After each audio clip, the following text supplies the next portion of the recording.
అపోస్తలుల కార్యములు 20వ అధ్యాయము. ఆ ఎల్లరి అణగిన తరువాత పౌలు శిష్యులను తన యొద్దకు పిలువనంపించి హెచ్చరించిన మీదట వారి యొద్ద సెలవు పుచ్చుకొని మాసిదోనియకు వెళ్ళుటకు బయలుదేరెను. ఆ ప్రదేశములయందు సంచరించి పెక్కుమాటలతో వారిని హెచ్చరించి గ్రీసునకు వచ్చెను. అతడు అక్కడ 3 నెలలు గడిపి ఓడ ఎక్కి సిరియకు వెళ్ళవలనని ఉండగా అతని విషయమై యూదులు కుట్ర చేయుచున్నందున మాసిదోనియ మీదుగా తిరిగి రావాలనని నిశ్చయించుకొనెను. మరియు పుర్రు కుమారుడును బెరయ పట్టణస్థుడునైన సోపత్రును, తెస్సలోనికయ్యులలో అరిస్తర్కును, సెకుందును, దెర్బే పట్టణస్థుడైన గాయియును, తిమోతియును, ఆసియ దేశస్థులైన తుకికు, త్రోఫిమును అతనితో కూడా వచ్చిరి. వీరు ముందుగా వెళ్ళి త్రోయలో మా కొరకు కనిపెట్టుకొని ఉండిరి. పులియని రొట్టెల దినములైన తరువాత మేము ఓడ ఎక్కి ఫిలిప్పి విడిచి 5 దినములలో త్రోయకు వచ్చి అచ్చట వారి యొద్ద 7 దినములు గడిపితిమి. ఆదివారమున మేము రొట్టె విరుచుటకు కూడినప్పుడు పౌలు మరునాడు వెళ్ళనయుండి వారితో ప్రసంగించుచు అర్ధరాత్రి వరకు విస్తరించి మాటలాడుచుండెను. మేము కూడియున్న మేడగదిలో అనేక దీపములుండెను. అప్పుడు ఐతుకు అనోనొక యవనస్తుడు కిటికీలో కూర్చుండి గాఢ నిద్రపోయి పౌలు చాలాసేపు ప్రసంగించుచుండగా నిద్రాభారము వలన జోగి 3వ అంతస్తు నుండి క్రింద పడి చనిపోయిన వాడే ఎత్తబడెను. అంతటా పౌలు క్రిందికి వెళ్ళి అతని మీద పడి కౌగిలించుకొని, మీరు తొందరపడకుడి, అతని ప్రాణం అతనిలోనున్నదని వారితో చెప్పెను. అతడు మరలా పైకి వచ్చి రొట్టె విరిచి పుచ్చుకొని తెల్లవారు వరకు విస్తారముగా సంభాషించి బయలుదేరెను. వారు బ్రతికిన ఆ చిన్నవాణిని తీసుకుని వచ్చినప్పుడు వారికి విశేషమైన ఆదరణ కలిగెను. మేము ముందుగా ఓడ ఎక్కి అస్సులో పౌలును ఎక్కించుకొనవలనని అక్కడికి వెళ్ళితిమి. తాను కాలినడకను వెళ్ళవలనని అతడా ప్రకారముగా మాకు నియమించియుండెను. అస్సులో అతడు మాతో కలిసికొనినప్పుడు మేమతనిని ఎక్కించుకొని మితులేనేకు వచ్చితిమి. అచ్చట నుండి వెళ్ళి మరునాడు కీయోసునకు ఎదురుగా వచ్చితిమి. మరునాడు సమోసునకు చేరి ఆ మరునాడు మిలేతుకు వచ్చితిమి. సాధ్యమైతే పెంతెకోస్తు దినమున యెరూషలేములో ఉండవలనని పౌలు త్వరపడుచుండెను గనుక అతడు ఆసియలో కాలహరణము చేయకుండా ఎఫెసును దాటిపోవలనని నిశ్చయించుకొని ఉండెను. అతడు మిలేతు నుండి ఎఫెసునకు వర్తమానము పంపి సంఘపు పెద్దలను పిలిపించెను. వారు తన యొద్దకు వచ్చినప్పుడతడు వారితో ఇట్లనెను, నేను ఆసియలో కాలుపెట్టిన దినము నుండి ఎల్లకాలము మీ మధ్య ఏలాగు నడుచుకొంటినో మీరే ఎరుగుదురు. యూదుల కుట్ర వలన నాకు శోధనలు సంభవించినను కన్నీళ్లు విడుచుచు పూర్ణమైన వినయభావముతో నేనేలాగున ప్రభువును సేవించుచుంటినో మీకే తెలియను. మరియు ప్రయోజనకరమైనది ఏదియూ దాచుకొనక బహిరంగముగాను ఇంటింటను మీకు తెలియజేయుచు బోధించుచు దేవుని ఎదుట మారుమనస్సు పొంది మన ప్రభువైన యేసుక్రీస్తునందు విశ్వాసముంచవలనని యూదులకును గ్రీసు దేశస్థులకును ఏలాగు సాక్ష్యమిచ్చుచుంటినో ఇదంతయు మీకు తెలియను. ఇదిగో నేనిప్పుడు ఆత్మయందు బంధింపబడిన వాడనై యెరూషలేమునకు వెళ్ళుచున్నాను. అక్కడ నాకు ఏమేమి సంభవించునో తెలియదు గాని బంధకములను శ్రమలను నా కొరకు కాచుకొనియున్నవని పరిశుద్ధాత్మ ప్రతి పట్టణములోనూ నాకు సాక్ష్యమిచ్చుచున్నాడని తెలియను. అయితే దేవుని కృపాసువార్తను గూర్చి సాక్ష్యమిచ్చుటయందు నా పరుగును నేను ప్రభువైన యేసు వలన పొందిన పరిచర్యను తుదముట్టింపవలనని నా ప్రాణమును నాకెంత మాత్రమును ప్రియమైనదిగా ఎంచుకొనుటలేదు. ఇదిగో దేవుని రాజ్యమును గూర్చి ప్రకటించుచు నేను మీ మధ్యను సంచరించుచుంటిని. మీలో ఎవరునూ ఇక మీదట నా ముఖము చూడరని నాకిప్పుడు తెలియను. కాబట్టి మీలో ఎవరి నాశనము విషయమైనను నేను దోషిని కానని నేడు మిమ్మును సాక్ష్యము పెట్టుచున్నాను. దేవుని సంకల్పమంతయు మీకు తెలుపకుండా నేనేమియో దాచుకొనలేదు. దేవుడు తన స్వరక్తమిచ్చి సంపాదించిన తన సంఘమును కాయుటకు పరిశుద్ధాత్మ మిమ్మును దేనియందు అధ్యక్షులనుగా ఉంచెనో ఆ యావత్తు మందను గూర్చియు మీ మట్టుకు మిమ్మును గూర్చియు జాగ్రత్తగా ఉండుడి. నేను వెళ్ళిపోయిన తరువాత క్రూరమైన తోడేళ్ళు మీలో ప్రవేశించునని నాకు తెలియను. వారు మందను కనికరింపరు, మరియు శిష్యులను తమ వెంట ఈడ్చుకొని పోవలనని వంకర మాటలు పలుకు మనుష్యులు మీలోనే బయలుదేరుదురు. కావున నేను 3 సంవత్సరములు రాత్రింబగళ్ళు కన్నీళ్లు విడుచుచు ప్రతి మనుష్యునికి మానక బుద్ధి చెప్పితినని మీరు జ్ఞాపకము చేసుకొని మెలకువగా ఉండుడి. ఇప్పుడు దేవునికిని ఆయన కృపావాక్యమునకును మిమ్మును అప్పగించుచున్నాను. ఆయన మీకు క్షేమాభివృద్ధి కలుగజేయుటకును పరిశుద్ధపరచబడిన వారందరిలో స్వాస్థ్యం అనుగ్రహించుటకును శక్తిమంతుడు. ఎవని వెండినైనను బంగారమునైనను వస్త్రములనైనను నేను ఆశింపలేదు. నా అవసరముల నిమిత్తమును నాతో ఉన్నవారి నిమిత్తమును ఈ నా చేతులు కష్టపడినవని మీకే తెలియను. మీరును ఈలాగు ప్రయాసపడి బలహీనులను సంరక్షింపవలననియు పుచ్చుకొనుట కంటే ఇచ్చుట ధన్యము అని ప్రభువైన యేసు చెప్పిన మాటలు జ్ఞాపకము చేసుకొనవలననియు అన్ని విషయములలో మీకు మాదిరి చూపితినని చెప్పెను. అతడీలాగు చెప్పి మోకాళ్ళుని వారందరితో ప్రార్థన చేసెను. అప్పుడు వారందరూ చాలా ఏడ్చిరి. మీరు ఇక మీదట నా ముఖము చూడరని అతడు చెప్పిన మాటకు విశేషముగా దుఃఖించుచు పౌలు మెడమీద పడి అతనిని ముద్దు పెట్టుకొని వారు ఓడ వరకు అతనిని సాగనంపిరి. అపోస్తలుల కార్యములు 21వ అధ్యాయము. మేము వారిని విడిచిపెట్టి ఓడ ఎక్కి తిన్నగా వెళ్ళి కోసుకును మరునాడు రోదుకును అక్కడ నుండి పతరకును వచ్చితిమి. అప్పుడు ఫేనీకేకు వెళ్ళబోవుచున్న ఒక ఓడను చూచి దానిని ఎక్కి బయలుదేరితిమి. కుప్రకు ఎదురుగా వచ్చి దానిని ఎడమతట్టున విడిచి సిరియ వైపుగా వెళ్ళి తూరులో దిగితిమి. అక్కడ ఓడ సరుకు దిగుమతి చేయవలసి ఉండెను. మేమక్కడనున్న శిష్యులను కనుగొని 7 దినములక్కడ ఉంటిమి. వారు నీవు యెరూషలేములో కాలు పెట్టవద్దని ఆత్మ ద్వారా పౌలుతో చెప్పిరి. ఆ దినములు గడిపిన తరువాత ప్రయాణమైపోవుచుండగా భార్యలతోనూ పిల్లలతోనూ వారందరూ మమ్మును పట్టణము వెలుపలి వరకు సాగనంపవచ్చిరి. వారును మేమును సముద్ర తీరమున మోకాళ్ళుని ప్రార్థన చేసి ఒకరి యొద్ద ఒకరము సెలవు పుచ్చుకొంటిమి. అంతటా మేము ఓడ ఎక్కితిమి. వారు తమ తమ ఇండ్లకు తిరిగి వెళ్ళిరి. మేము తూరు నుండి చేసిన ప్రయాణము ముగించి తొలెమాయికి వచ్చి సహోదరులను కుశలమడిగి వారి యొద్ద ఒక దినముంటిమి. మరునాడు మేము బయలుదేరి కైసరయకు వచ్చి 7గురిలో నొకడును సువార్తికుడునైన ఫిలిప్పు ఇంట ప్రవేశించి అతని యొద్ద ఉంటిమి. కన్యకలుగా ఉన్న 4 కుమార్తెలు అతనికుండిరి. వారు ప్రవచించువారు. మేమనేక దినములక్కడ ఉండగా అగబు అను ఒక ప్రవక్త యూదయ నుండి వచ్చెను. అతడు మా యొద్దకు వచ్చి పౌలు నడికట్టు తీసుకొని తన చేతులను కాళ్లను కట్టుకొని, యెరూషలేములోని యూదులు ఈ నడికట్టుగల మనుష్యుని ఈలాగు బంధించి అన్యజనుల చేతికి అప్పగింతురని పరిశుద్ధాత్మ చెప్పుచున్నాడనెను.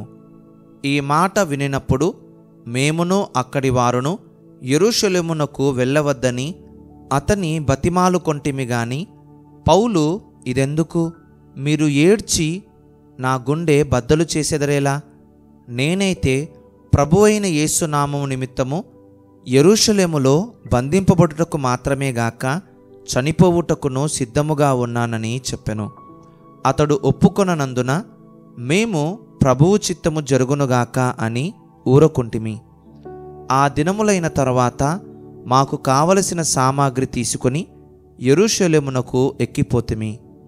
మరియు కైసరయ నుండి కొందరు శిష్యులు మొదట నుండి శిష్యుడుగా ఉండిన కుప్రియుడైన మ్నాసోను ఎంట మేము దిగవలనను ఉద్దేశముతో అతనిని వెంటబెట్టుకొని మాతో కూడా వచ్చిరి. మేము యెరూషలేమునకు వచ్చినప్పుడు సహోదరులు మమ్మును సంతోషముతో చేర్చుకొనిరి. మరునాడు పెద్దలందరూ అక్కడికి వచ్చియుండగా పౌలు మాతో కూడా యాకోబు నొద్దకు వచ్చెను. అతడు వారిని కుశలమడిగి తన పరిచర్య వలన దేవుడు అన్యజనులలో జరిగించిన వాటిని వివరముగా తెలియజెప్పెను. వారు విని దేవుని మహిమపరచి అతని చూచి, సహోదరుడా, యూదులలో విశ్వాసులైన వారు ఎన్ని వేల మంది ఉన్నారో చూచుచున్నావు గదా. వారందరూ ధర్మశాస్త్రమందు ఆసక్తి గలవారు. అన్యజనులలో ఉన్న యూదులు తమ పిల్లలకు సున్నతి చెయ్యకూడదనియు మన ఆచారముల చొప్పున నడవకూడదనియు నీవు చెప్పుట వలన వారందరూ మోషేను విడిచిపెట్టవలనని నీవు బోధించుచున్నట్టు వీరు నిన్ను గూర్చి వర్తమానము వినియున్నారు. కావున మనమేమి చేయుదుము? నీవు వచ్చిన సంగతి వారు తప్పక విందురు. కాబట్టి మేము నీకు చెప్పినట్టు చెయ్యము. మ్రొక్కుబడి ఉన్న 4 మనుష్యులు మా యొద్ద ఉన్నారు. నీవు వారిని వెంటబెట్టుకొని పోయి వారితో కూడా శుద్ధి చేసుకొని వారు తలక్షౌరము చేయించుకొనుటకు వారి కయ్యడి తగులుబడి పెట్టుకొనుము. అప్పుడు నిన్ను గూర్చి తాము వినిన వర్తమానము నిజము కాదనియు నీవును ధర్మశాస్త్రమును గైకొని యథావిధిగా నడుచుకొనుచున్నావనియు తెలిసికొందురు. అయితే విశ్వసించిన అన్యజనులను గూర్చి వారు విగ్రహములకు అర్పించిన వాటి రక్తమును గొంతి పిసికి చంపిన దానిని జారత్వమును మానవలసినదని నిర్ణయించి వారికి వ్రాసియున్నామని చెప్పిరి. అంతటా పౌలు మరునాడు ఆ మనుష్యులను వెంటబెట్టుకొని పోయి వారితో కూడా శుద్ధి చేసుకొని దేవాలయములో ప్రవేశించి వారిలో ప్రతి వాని కొరకు కానుక అర్పించు వరకు శుద్ధి దినములు నెరవేర్చుదుమని తెలిపెను. 7 దినములు కావచ్చినప్పుడు ఆసియా నుండి వచ్చిన యూదులు దేవాలయములో అతని చూచి సమూహమంతటిని కలవరపరచి అతనిని బలవంతముగా పట్టుకొని, ఇశ్రాయేలీయులారా, సహాయము చెయ్యరండి. ప్రజలకును ధర్మశాస్త్రమునకును ఈ స్థలమునకును విరోధముగా అందరికిని అంతటను బోధించుచున్నవాడు వీడే.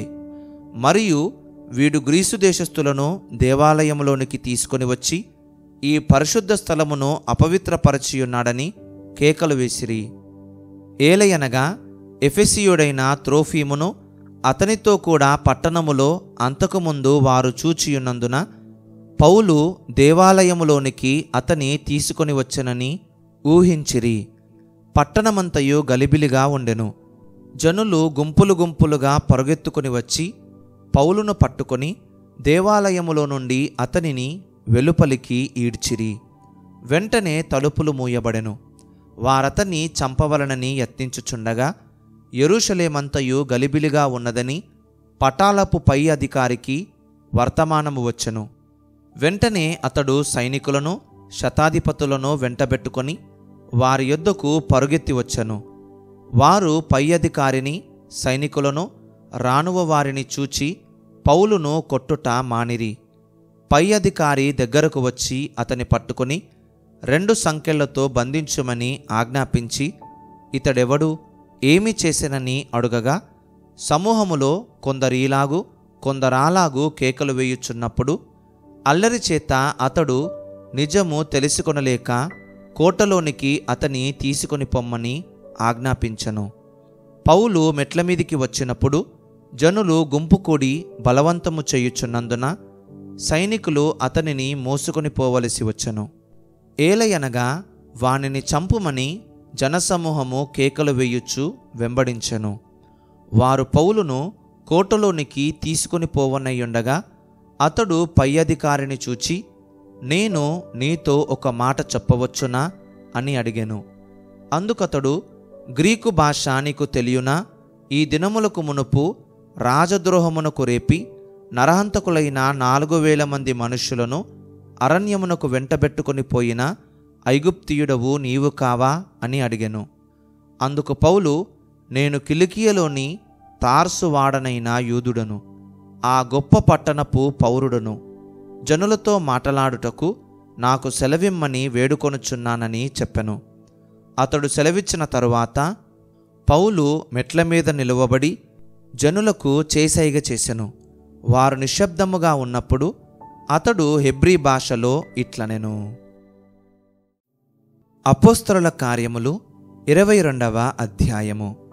సహోదరులారా, తండ్రులారా, నేనిప్పుడు మీ ఎదుట చెప్పు సమాధానము నాలకించుడి. అతడు హెబ్రీ భాషలో మాటలాడుట వారు విని ఎక్కువ నిశ్శబ్దముగా ఉండిరి. అప్పుడతడు ఈలాగు చెప్పసాగెను. నేను కిలికియలోని తార్సులో పుట్టిన యూదుడను. అయితే ఈ పట్టణములో గమలీయేలు పాదముల యొద్ద పెరిగి మన పితరుల ధర్మశాస్త్ర సంబంధమగు నిష్ఠయందు శిక్షితుడనై మీరందరూ నేడు ఉన్న ప్రకారము దేవుని గూర్చి ఆసక్తుడనయ్యుండి ఈ మార్గములోనున్న పురుషులను స్త్రీలను బంధించి చెరసాలలో వేయించుచు మరణము వరకు హింసించి తిని. ఇందును గూర్చి ప్రధాన యాజకుడును పెద్దలందరూ నాకు సాక్షులయ్యున్నారు. నేను వారి వలన సహోదరుల యొద్దకు పత్రికలు తీసుకొని దమస్కులోని వారిని కూడా బంధించి దండించుటకై యెరూషలేమునకు తేవలనని అక్కడికి వెళ్ళితిని. నేను ప్రయాణము చేయుచు దమస్కునకు సమీపించినప్పుడు మధ్యాహ్న కాలమందు ఆకాశము నుండి గొప్ప వెలుగు అకస్మాత్తుగా నా చుట్టూ ప్రకాశించెను. నేను నేల మీద పడి, సౌలా, సౌలా, నీవెందుకు నన్ను హింసించుచున్నావని నాతో ఒక స్వరము పలుకుట వింటిని. అందుకు నేను, ప్రభువా, నీవెవడవని అడిగినప్పుడు ఆయన, నేను నీవు హింసించుచున్న నజరేయుడనగు యేసును అని నాతో చెప్పెను. నాతో కూడా నున్నవారు ఆ వెలుగును చూచిరిగాని నాతో మాటలాడిన వాని స్వరము వారు వినలేదు. అప్పుడు నేను, ప్రభువా, నేనేమి చేయవలనని అడుగగా, ప్రభువు, నీవు లేచి దమస్కులోనికి వెళ్ళుము. అక్కడ నీవు చేయుటకు నియమింపబడినవన్నీయు నీకు చెప్పబడునని నాతో అనెను. ఆ వెలుగు యొక్క ప్రభావము వలన నేను చూడలేకపోయినందున నాతో కూడా ఉన్నవారు నన్ను నడిపింపగా దమస్కులోనికి వచ్చి తిని. అంతటా ధర్మశాస్త్రము చొప్పున భక్తిపరుడును అక్కడ కాపురమున్న యూదులందరి చేత మంచి పేరు పొందినవాడునైన అననీయ అను ఒకడు నా యొద్దకు వచ్చి నిలిచి, సౌలా, సహోదరా, దృష్టి పొందమని నాతో చెప్పగా ఆ గడియలోనే నేను దృష్టి పొంది అతన్ని చూచితిని. అప్పుడతడు, మన పితరుల దేవుడు తన చిత్తమును తెలుసుకొనుటకును ఆ నీతిమంతుని చూచుటకును ఆయన నోటి మాట వినుటకును నిన్ను నియమించియున్నాడు. నీవు కన్నవాటిని గూర్చియు విన్నవాటిని గూర్చియు సకల మనుషుల ఎదుట ఆయనకు సాక్షివై ఉందువు. గనుక నీవు తడవు చేయుట ఎందుకు? లేచి ఆయన నామమును బట్టి ప్రార్థన చేసి బాప్తిస్మము పొంది నీ పాపములను కడిగివేసుకొనుమని చెప్పెను. అంతటా నేను యెరూషలేమునకు తిరిగి వచ్చి దేవాలయములో ప్రార్థన చేయుచుండగా పరవశుడనై ప్రభువును చూచితిని. అప్పుడాయన, నీవు త్వరపడి యెరూషలేము విడిచి శీఘ్రముగా వెళ్ళుము. నన్ను గూర్చి నీవిచ్చు సాక్ష్యము వారంగీకరింపరని నాతో చెప్పెను. అందుకు నేను, ప్రభువా, ప్రతి సమాజ మందిరములోనూ నీ యందు విశ్వాసముంచు వారిని నేను చెరసాలలో వేయుచు కొట్టుచునుంటినని వారికి బాగుగా తెలియను. మరియు నీ సాక్షి అయిన స్టెఫను రక్తము చిందింపబడినప్పుడు నేను కూడా దగ్గర నిలిచి అందుకు సమ్మతించి అతని చంపిన వారి వస్త్రములకు కావలియుంటినని చెప్పితిని. అందుకు ఆయన, వెళ్ళుము, నేను దూరముగా అన్యజనుల యొద్దకు నిన్ను పంపుదునని నాతో చెప్పెను. ఈ మాట వరకు అతడు చెప్పినది వారు ఆలకించుచుండిరి. అప్పుడు, ఇటువంటి వాడు బ్రతుకతగడు, భూమి మీద ఉండకుండా వానిని చంపివేయుడని కేకలు వేసిరి.